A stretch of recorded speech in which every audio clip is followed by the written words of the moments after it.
Hi friends, ഇന്നിപ്പോൾ നിങ്ങളോട് സംസാരിക്കാൻ പോകുന്ന വിഷയം അങ്ങനെ പൈസ ഇതൊക്കെ ഇങ്ങനെ കയ്യിലിരുന്ന് കഴിഞ്ഞപ്പോൾ പെട്ടെന്ന് വീട് പണിയണമെന്നും പറഞ്ഞുകൊണ്ട്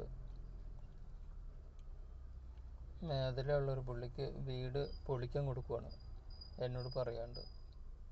അങ്ങനെ ആ വീട് പൊളിച്ചു. അത് കഴിഞ്ഞിട്ട് ഞാൻ പറഞ്ഞു, ഈ വീട് ഇവിടെ പണിയുന്നില്ല, ഈ സ്ഥലത്തിൻ്റെ മണ്ണൊക്കെ മാറ്റി കഴിഞ്ഞിട്ട് ഇവിടെ ഈ പഴയ വീടിന് പാച്ചപ്പുഴ ചെയ്തിട്ട് ഇവിടെ കിടക്കണുള്ളൂ. അത് കേൾക്കാണ്ടാണ് എന്നാൽ ആ 14 സെൻറ്റിലെ വീട് പണിയാന്ന് പറഞ്ഞു. ശരിയാവില്ല. അല്ലെങ്കിൽ പറഞ്ഞു ചെറിയ വീട് പണിയാന്ന് പറഞ്ഞു, അതും സമ്മതിച്ചില്ല. അല്ലെങ്കിൽ പറഞ്ഞു ഇവിടെ വീട് പണിയണ്ട, വേറെ ഒരു പേരും കൂടി വാങ്ങിക്കാന്ന് പറഞ്ഞു. ഇതൊന്നും കേൾക്കാണ്ട് ഈ പേര ലോണെല്ലാം തീർത്ത് ഈ ബാലൻസ് പൈസ എല്ലാവരും കൂടി 8 ലക്ഷം രൂപയുടെ അടുത്ത് കയ്യിലുണ്ടായിരുന്നപ്പോൾ ഈ വീട് പണിയാം. ഞാനിത് കരുതലിൽ വെച്ചാണ്, ആപത്തൊന്നും വരാണ്ടിരിക്കാൻ വേണ്ടി.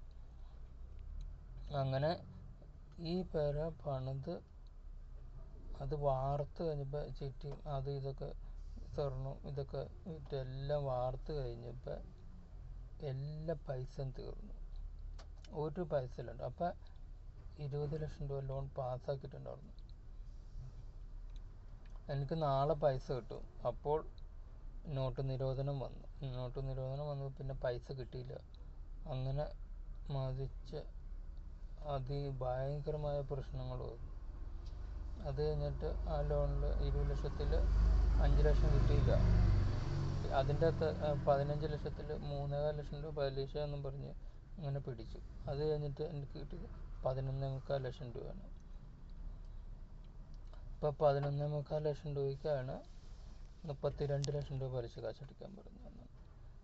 ഇത് എങ്ങനെ അടിക്കാനാണ്? അങ്ങനെയാണ് ജീവിതത്തിൽ ഭയങ്കരമായ പ്രശ്നങ്ങളും ബുദ്ധിമുട്ടും വന്നത്.